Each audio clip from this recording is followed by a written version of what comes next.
proporcionado en este podcast tiene fines informativos y educativos únicamente. Cap Medical presenta.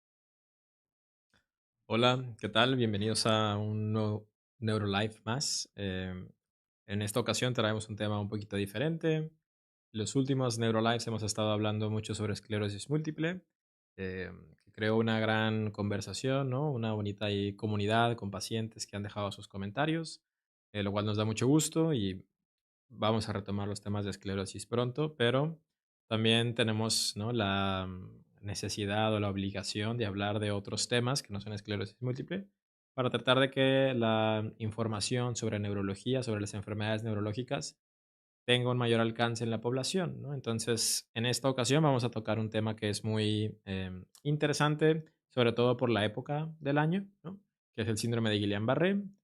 Van a ver un poquito más adelante por qué tiene esta relevancia con la época del año. Y bueno, el síndrome de Guillain-Barré es una enfermedad neurológica más común de lo que creemos, la verdad. Quizás alguien de los que esté viendo este video en vivo o después en las grabaciones conocerá a alguien que ha tenido el síndrome de Guillain-Barré y que tiene una sintomatología que puede llegar a ser muy aparatosa, ¿no? Entonces es importante que conozcamos qué es, cuáles son sus síntomas, cómo se trata, ¿no?, cómo le va a los pacientes y qué puedo hacer para que no me dé, ¿ok? Empezando por qué es el síndrome de Guillain-Barré. Bueno, el síndrome de Guillain-Barré es una polirradiculoneuropatía, lo cual no dice mucho, yo lo sé, pero básicamente es una inflamación de los nervios que producen ciertos síntomas, ¿no? Muchas de las enfermedades de las que hemos hablado anteriormente tienen que ver con el sistema nervioso central, es decir, con el cerebro propiamente, ¿no?, y la médula espinal. El síndrome de Guillain-Barré no afecta esa parte del cuerpo, del sistema nervioso, sino algo que llamamos sistema nervioso periférico, que incluye básicamente todos los nervios que van hacia el cuerpo, ¿no?, y que inervan o que le dan información al resto del cuerpo. ¿Ok? En el síndrome de Guillain-Barré es ahí donde está la afección. Estos nervios, ¿no?, que van hacia el resto del cuerpo se afectan.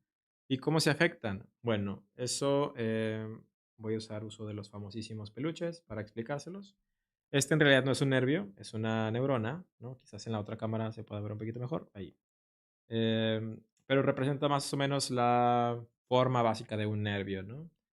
Esta parte de aquí que ven aquí ustedes se ve como si tuviera como aquí unos nudos o como si estuviera apretado, como si fuera un chorizo, ¿no? Más o menos.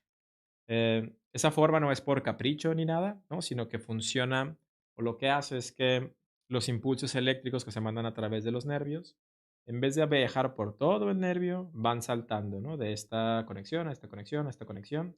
Y eso hace que la conducción eléctrica de los impulsos nerviosos sea mucho más rápida. Entonces, algo que nos debería tomar a lo mejor segundos, ¿no?, a los nervios les toma hacer milisegundos. Si lo piensan de esa manera, piensen, por ejemplo, cuando ponen la mano en la estufa, ¿no?, o se pegan con algo, la reacción es inmediata, es muy rápida. ¿Por qué? Porque gracias a estos nódulos, que se llaman nódulos de Ranvier, podemos hacer que la conducción sea mucho más rápida. Esto se da gracias a que esta parte de aquí, ¿no?, la parte gruesa, está cubierta de una sustancia que se llama mielina, que es muy parecido a lo que se destruye en la esclerosis múltiple que hemos hablado anteriormente, pero esta mielina es diferente porque está en el sistema nervioso periférico, ¿no? Entonces, cuando se lesiona esto, se impide que la conducción eléctrica funcione adecuadamente, ¿no? Ya sea que se lesione la mielina, que es esta parte que está recubriendo a los axones, al nervio como tal, o a los axones, que son las prolongaciones que están viajando adentro, aquí no se ven en el peluche, ¿no?, pero que están por adentro, que son como cables, ¿ok? Cualquiera de estas dos se puede lesionar en el síndrome de Guillain-Barré y en otras enfermedades que en conjunto llamamos polineuropatías. Quizás valga la pena que en otro NeuroLive hablemos de otras polineuropatías, pero hoy nos vamos a centrar en el síndrome de Guillain-Barré. El síndrome de Guillain-Barré es una enfermedad autoinmune, es decir, nuestro propio cuerpo ataca a estas partecitas de aquí, ya sea a los cables o a la cubierta, ¿no?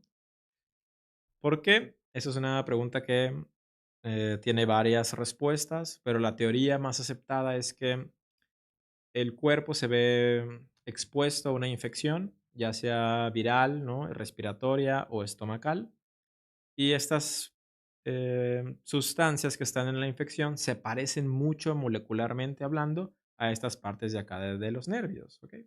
Entonces, después de que pasa la infección, nuestro sistema inmune hizo defensas, hizo anticuerpos para combatir a este virus o a esta bacteria, y algunos de ellos se quedan, ¿no? En la sangre todavía, y de repente ven algo que se parece mucho a lo que querían atacar y lo atacan, ¿no? Eso es lo que se llama mimetismo molecular, que no tiene mucho sentido que se lo aprendan, pero como quiera se los digo. Y esa es la teoría más aceptada. La gran mayoría de los pacientes que tienen síndrome de Guillain-Barré, en las 4 a 6 semanas previas antes de que lo tengan, tuvieron una infección ya sea estomacal o respiratoria. Por eso es muy común que pase en verano o en invierno. El síndrome de Guillain-Barré, si hiciéramos como una gráfica de cuántos casos hay cada mes, veríamos que durante el verano y durante el invierno hay un pico de casos, ¿no? ¿Por qué? Porque es mucho más frecuente que tengamos infecciones estomacales y respiratorias en estas épocas del año. Los patógenos, el que más afecta o más asociado está al síndrome de Guillain-Barré, es uno que se llama Campylobacter jejuni, que da una infección estomacal, pero no es el único que lo puede dar. Hemos visto síndrome de Guillain-Barré después de algunas enfermedades respiratorias, como la influenza o el COVID. En Monterrey también hubo una época hace algunos años donde el Zika, por ejemplo, o el dengue se pueden asociar también a síndrome de Guillain-Barré. Entonces, pues como ven, hay muchas infecciones que pudieran causarlo, ¿no? Ya sabemos por qué pasa, pero ¿qué es lo que pasa? ¿Cómo puedo saber yo si tengo síntomas que se parecen al síndrome de Guillain-Barré o si algún familiar mío está teniendo algo parecido así, ¿no? El síntoma principal del síndrome de Guillain-Barré es la debilidad de miembros inferiores, ¿ok? Es decir, debilidad en las piernas, que por lo general es ascendente, es decir, empieza de la punta de los pies y va subiendo, va subiendo, va subiendo hasta llegar a la cadera o a la cintura, ¿no?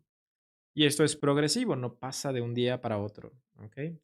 Eh, por lo general, esto tarda algunos días en ocurrir y va muy lento, ¿no? O poco a poco. Hay casos cuando la enfermedad es muy grave que pasa en días, ¿sí? De un día, 2 días, 3 días, pero por lo general el paciente lo toma en un lapso de 3 a 5 días en el que empieza a notar esta debilidad, que como les digo, va de afuera hacia adentro. También puede pasar en las manos, ¿no? En las que a lo mejor el paciente nota que tiene problemas, no sé, para abrir un frasco o para agarrar la pluma, ¿no? Y poco a poco, con el transcurso de los días, va notando que el brazo cada vez le cuesta más trabajo moverlo. Y lo mismo en los pies, que por lo general los miembros inferiores dan mayor problema porque el paciente pierde la capacidad de caminar, ¿no? Pierde la marcha. Y eso es lo que los hace buscar atención médica, ¿ok? Uno quizás de los padecimientos que tuviéramos que tener muy en cuenta o que es muy seguido que se confunda con el síndrome de Guillain-Barré son las radiculopatías o los traumatismos de la columna. A veces, por X o por Y circunstancia, en vez de preguntar si tuvo el paciente alguna infección, preguntamos si tuvo algún golpe. Y dicen, pues sí, me golpeé por tal o por cual cosa. Y entonces dicen, ah, bueno, fue por el golpe, vete a descansar, no pasa nada, se te va a quitar, ¿no? Cosa que no es así, ¿no? Es decir, si tuvimos el antecedente de alguna infección en el último mes y tenemos debilidad para caminar o para mover los brazos, es importante que busquemos atención médica. ¿Por qué? Porque el síndrome de Guillain-Barré, si no se trata, puede seguir avanzando, ¿no? Entonces, así como los nervios que controlan las manos o que controlan los pies dejan de funcionar, podemos tener también que los nervios que controlan, por ejemplo, cómo hablamos, ¿no? O cómo respiramos, dejen de funcionar. Entonces el paciente no solo no puede caminar o no puede mover sus brazos, sino que no puede hablar, no puede tragar, no puede pasar comida y no puede respirar, lo cual es una urgencia médica que requiere de hospitalización, ¿no? Y de uso de algunos otros accesorios, como por ejemplo intubar al paciente y que esté conectado a un ventilador. De ahí la importancia de saber los síntomas y de saber reconocerlos tempranamente. Si yo siento que estoy batallando para caminar y tengo 2, 3 días así, quizás valga la pena buscar atención médica. ¿Ok? ¿Por qué? Porque el síndrome de Guillain-Barré, aunque les he contado así de una forma como muy catastrófica, ¿no? Tiene tratamiento. Es decir, estas sustancias, nuevos anticuerpos que están atacando a nuestro cuerpo, tenemos forma de quitarlos, tenemos forma de barrerlos y que entonces ya nada nos ataque, ¿ok? Ese ataque inicial obviamente se va a quedar porque ya pasó, no podemos hacer nada para eso, pero barriendo los anticuerpos hacemos que se detenga la progresión de la enfermedad y algo que a lo mejor iba a acabar en que el paciente estuviera en terapia intensiva, puede quedar en que el paciente esté 5 días en el hospital y tenga que hacer un poco de rehabilitación, ¿no? Ese cambio puede ser muy drástico siempre y cuando se tenga la atención médica necesaria. Em, ¿Cuáles son esos tratamientos para el síndrome de Guillain-Barré? Básicamente son dos. Uno de ellos es la inmunoglobulina, ¿no? Que son como nuevos anticuerpos, si lo quieren ver así, que metemos para que los otros se salgan o para que los otros se eliminen. Y por lo general, o bueno, no por lo general, se tiene que dar en un ámbito hospitalario, ya sea en el hospital o en un centro de infusiones, ¿no? Con una enfermera presente, en una camilla, con monitorización continua. Y por lo general damos 5 días de inmunoglobulina, eso puede variar un poco, pero esa es la regla general. Se calcula por peso, ¿no? Es decir, la dosis depende de cuánto pese el paciente, no es una dosis fija. Y ya tiene ciertos patrones o ciertos esquemas como de cómo se debe pasar el medicamento, que no tiene caso que se aprendan, eso me lo debo de aprender yo me lo sé. Y pues es lo que hacemos con esos pacientes. A veces no es el caso, pero algunos lugares, sobre todo de instituciones públicas, pudieran batallar para tener inmunoglobulina porque es un medicamento relativamente caro. Y la otra opción es hacer algo que se llama plasmaféresis. La plasmaféresis es poner un catéter, ya sea en el cuello o por aquí abajo, em, en el que conectamos al paciente a una máquina, ¿no? Y esta máquina filtra la sangre. Entonces, lo que hacen las inmunoglobulinas adentro del cuerpo, la máquina de plasmaféresis lo hace afuera del cuerpo, ¿no? Sacamos la sangre, la filtra, le quita lo que no queremos, esos anticuerpos, y la regresa, ¿ok? Ese proceso toma tiempo, ¿no? Y aparte, como estamos sacando la sangre del paciente y regresándola, por lo general los pacientes se sienten algo cansados o un poquito mareados después del procedimiento, entonces, por lo general la espaciamos, ¿no? La inmunoglobulina se puede dar 5 días seguidos, la plasmaféresis dejamos descansar al paciente un día, entonces es un día sí, un día no, un día sí, un día no. También damos 5 sesiones por lo general, aunque puede variar, a veces damos 3 nada más. Em, es un procedimiento más barato, pero pues también alarga, ¿no? El tiempo que el paciente tiene que estar hospitalizado. Entonces, lo que se ahorra en el dinero del medicamento se termina gastando en la hospitalización. Entonces, por lo general, o la mayoría de los doctores que ustedes les pregunten van a preferir usar inmunoglobulina que plasmaféresis. Es muy segura, es más rápida para el paciente, es más rápida en el hospital em, y es bastante amigable, ¿no? Veo que están poniendo en la pantalla ahí una pregunta que dice que me la quitaron, ya no supe. Creo que dice algo de calidad de vida. ¿Qué calidad de vida tiene un paciente con este síndrome? Es una buena pregunta. Varía, ¿no? La mayoría de los pacientes, bueno, no hemos hablado de eso, hay dos variantes del síndrome de Guillain-Barré, por siglas una se llama AMAN y una se llama IDP, que tienen que ver con qué parte está afectada, ¿no? La parte de AMAN se afectan los cablecitos, el IDP se afecta la cubierta. Por lo general, en los pacientes que solo se afecta la cubierta, les va bastante bien. Es lenta la recuperación, ¿no? No esperamos que el paciente se vaya curado, ¿no? Al 100% después de que tenga el tratamiento, pero sí pudiera recuperar en un lapso de 3 a 6 meses su función normal, es decir, que el paciente pueda caminar, correr, agarrar objetos, hacer su vida normal, ¿no? Prácticamente.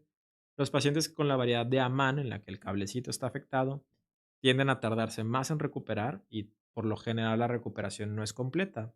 Ahí depende mucho del seguimiento post hospitalización, ¿no? Muchas veces el trabajo del médico se queda en el hospital, ¿no? Y entonces cuando el paciente sale, está como a la deriva y no saben muy bien qué hacer. Uno de los éxitos uno de los pilares de que un paciente con Guillain-Barré le vaya bien, tenga éxito, está en esa parte post-hospitalización, ¿no? Que básicamente es hacer rehabilitación física. Em, en cuanto más se trabaja en esa parte y de manera temprana, mayores las probabilidades de que un paciente tenga éxito y pueda llevar una vida normal. Habrá casos en los que la enfermedad es muy extensa, muy agresiva, en los que los pacientes tienden a quedar con secuelas, que pueden ir desde tener problemas para algunos movimientos muy finos, como hasta quedar postrados en silla de ruedas o en cama. Afortunadamente, con el tratamiento, cada vez esos casos los vemos menos, pero es una posibilidad, ¿no? Tampoco hay que tapar el sol con un dedo, sí puede pasar, pero la mayoría de los pacientes que llevan un tratamiento oportuno, tanto en agudo, es decir, la plasmaféresis o la inmunoglobulina, como después con la rehabilitación, les puede ir bastante bien.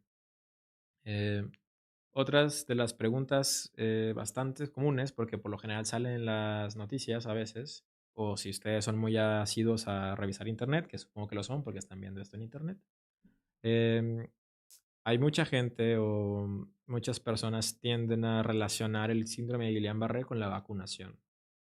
Eso tiene cierto fundamento, es decir, se ha visto, por ejemplo, con la vacuna de la influenza y con la vacuna de COVID, que hay cierto riesgo de que tener síndrome de Guillain-Barré después de la vacunación.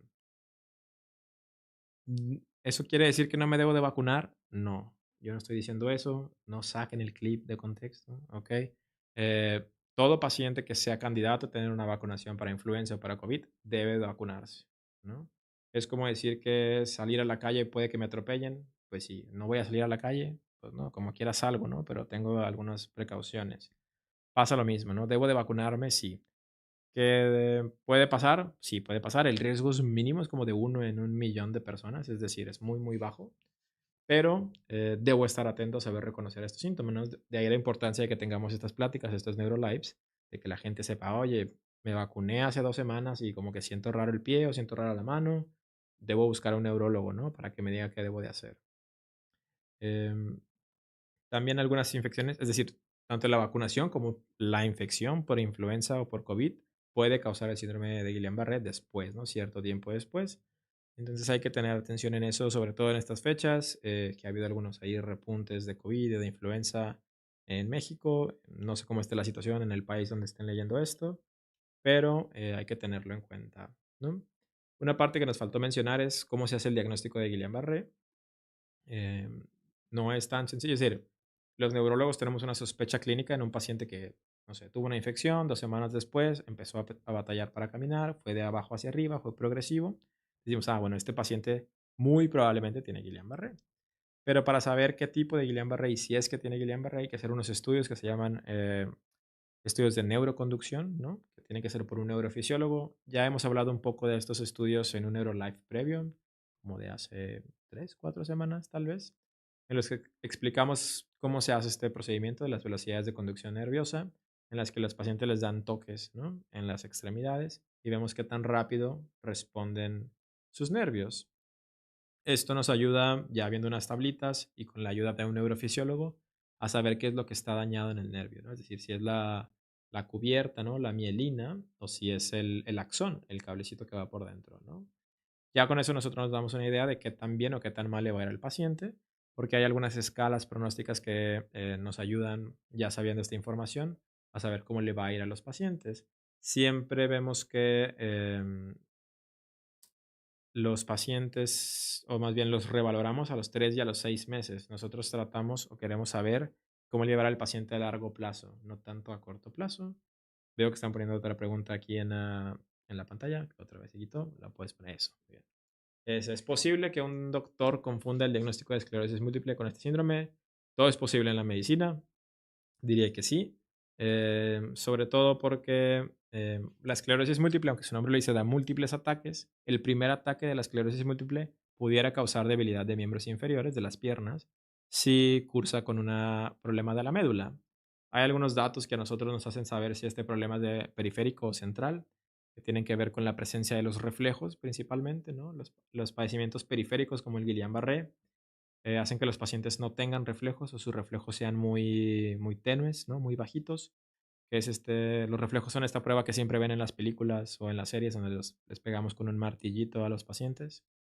Em, y los problemas centrales o de la médula, por lo general, aumentan los reflejos, aunque en las etapas muy tempranas pudieran quitarlos, en lo que se llama shock medular.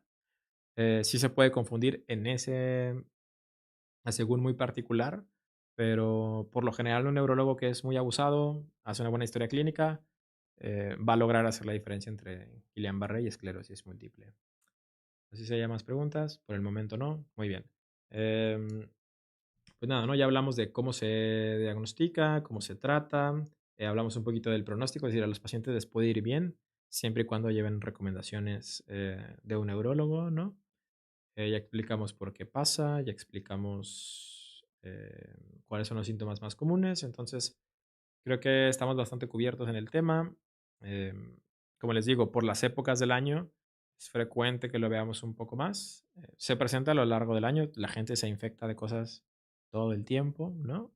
Pero estas épocas son un poco más frecuentes, entonces hay que tener atención a estos síntomas que hablábamos.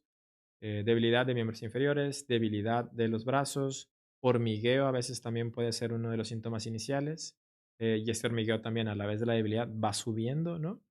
Y hay algunas variantes del Guillain-Barré que son un poquito más extrañas, más raras, poco comunes, pero que pueden llegar a presentarse, que tienen que ver con los nervios, así como mueven los brazos y las piernas, pero que mueven la musculatura de la cara. Entonces los pacientes pueden tener problemas para mover los ojos o para sonreír, ¿no? Para mover la cara, para hablar. Ese también es un síntoma de que pudiera ser Guillain-Barré, em, y no es su trabajo como paciente saber si algo es Guillain-Barré o no, ¿no? Su trabajo como paciente es saber que algo anda mal en su cuerpo y que tiene que buscar atención médica. Cualquiera de estos síntomas de los que hemos hablado en el EuroLife, pues es indicativo de que ustedes tienen que buscar atención médica con un neurólogo, ya sea que vayan a urgencias o que si los síntomas son algo leves o todavía no son tan problemáticos para ustedes, lo hagan en un consultorio médico, pero busquen atención médica, ¿no? Porque dar el tratamiento de manera temprana modifica mucho que también le va a ir al paciente a largo plazo. Entonces sí es importante, ante cualquier duda, buscar atención médica. em, es momento de hacer ahí la promoción. Digo, ustedes pueden ir a donde quieran, pero nosotros estamos abiertos a atenderlos de cualquier duda que tengan, cualquier síntoma, por más pequeño que parezca, pero que sea neurológico. En la pantalla está el teléfono del consultorio. Me da como mucho placer decirles que estamos ahora en un nuevo consultorio, en una clínica, en un centro ahora que es 100% especializado para neurología, donde estoy compartiendo con otros neurólogos también para ampliar, ¿no? La cobertura de consulta que podemos tener. Ahí apareció la dirección en la pantalla. Si no hay más dudas en vivo, pues creo que es un buen momento para dar por terminado el live. Si tienen preguntas, si ustedes están viendo esto grabado, pueden dejarla en los comentarios. A veces me tardo un poco, pero respondo los comentarios casi siempre en el mismo. ¿Hay una pregunta? Ok. A ver, preguntan.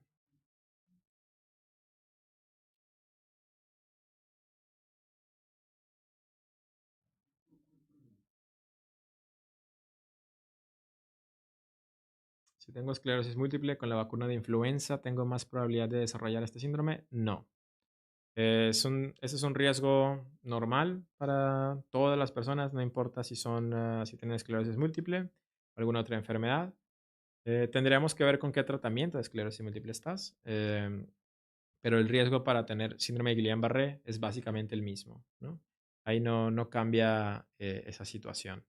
Creo que hay muchas preguntas de esclerosis múltiple, quizás debamos retomar los temas de esclerosis múltiple, pero bueno, hay que variar un poco. También es importante que aunque tengan esclerosis múltiple sepan de otras enfermedades, em, para que lo compartan, ¿no? Después si conocen a alguien o si tienen algún familiar que tenga dudas sobre estos temas, pues le compartan la información. Ya sea que le pasen el video o que ustedes se lo aprendan y sean ahí mis colegas a lo largo del mundo y me ayuden a compartir la información, ¿no? Como saben, este video, bueno, después hay pequeñas capsulitas, ¿no? Que subimos a lo largo de la semana en las redes sociales, Instagram, Facebook, TikTok, que es @neurosaldívar en las tres. Este video está en YouTube y está en Facebook. Si no me equivoco, el audio está en Spotify, o en eso estamos, creo, pero pronto estará. Y lo que siga saliendo, estaremos ahí para tratar de que la información llegue a todos lados.